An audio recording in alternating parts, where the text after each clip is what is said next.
Finally tonight, a novelist looks into a dark corner of contemporary culture. Jeffrey Brown has our book conversation. In a squalid encampment under a causeway in an American city that sounds very much like Miami lives a group of outcasts, men convicted of sex crimes, restricted to staying at least 2,500 feet away from anyone under 18. That's the unusual and charged setting for a new novel, Lost Memory of Skin, which explores some deep issues of American life, rarely raised and rarely seen by most of us. The author is Russell Banks, a much-honored writer whose 17 works of fiction include Continental Drift, The Sweet Hereafter, and Cloud Splitter. Welcome to you. Thank you. I think we should start by acknowledging the difficult terrain that you're working in. What drew you to this story?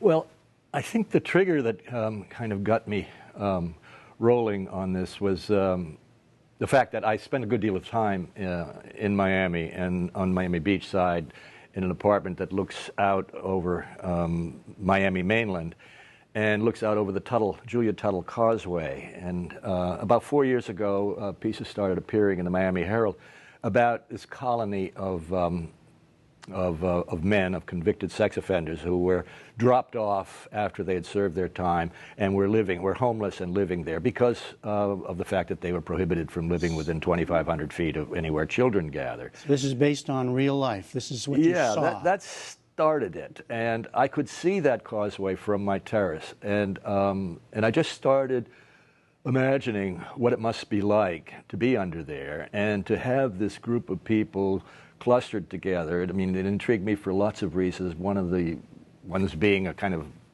ongoing theme in a lot of my work is sort of the unintended consequences of good intentions and the irony of that and the absurdity of that and the cruelty of that. Here you went right into taboo subject matter. Yeah, I didn't know that's where I was going at first. I just wanted to find out more and began to realize slowly that there were serial rapists and psychopaths alongside men who were confused or stumbled into some kind of a sexual offense. A 22-year-old kid who had had sex with his high school girlfriend or something who was under 18, that's a sex offense.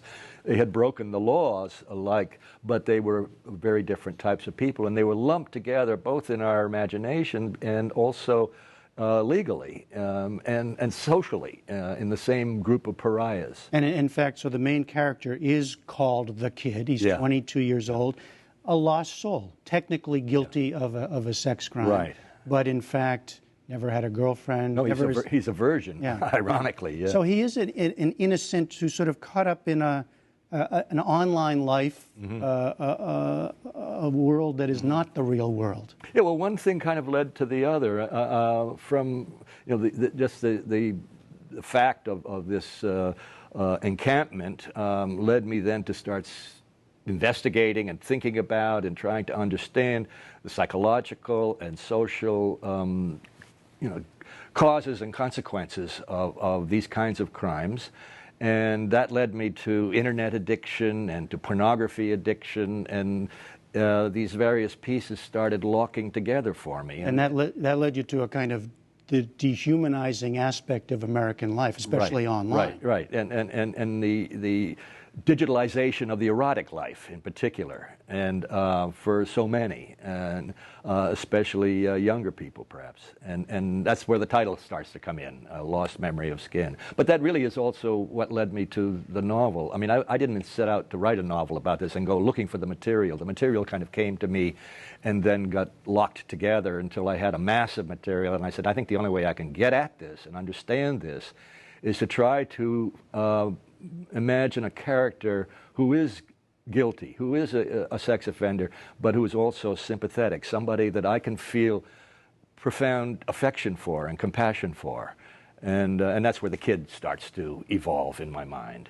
As you said, though, this is often in your work. You're looking at outcasts, at people on the other side of the track, so to speak, that don't often make it into the reality for most of us. I guess so. I think, for me, writing fiction, the process of it, the discipline and the rigor of it and the requirements of it, which require basically that I be more intelligent and more honest and more exact than I am in my everyday life when I'm not all that smart and I'm not all that honest and I'm only approximate. But the process of writing fiction is really the only way I can penetrate things that are truly mysterious to me. And what's truly mysterious to me are people who are not like me, who aren't privileged in the same ways that I am, and who are therefore likely to be marginalized and outcasts, or people who we tend to generalize about and stereotype. So I think that's what's led me, is really a belief in the process, the use of the process for understanding for myself. And then in turn, eventually one hopes, that you can produce work that will provide the same kind of understanding and affection in a reader. And I want to ask you briefly, to the extent that you're looking at technology and how it changes and dehumanizes American culture, there's a lot of worry about what technology does to literature, your field. The future of the book. Are people going to read? Do they go online? Are you worried at all about that kind of impact? Not really, not as much as I would if I were a publisher of books and a bookseller. But I'm a storyteller, and human beings require story.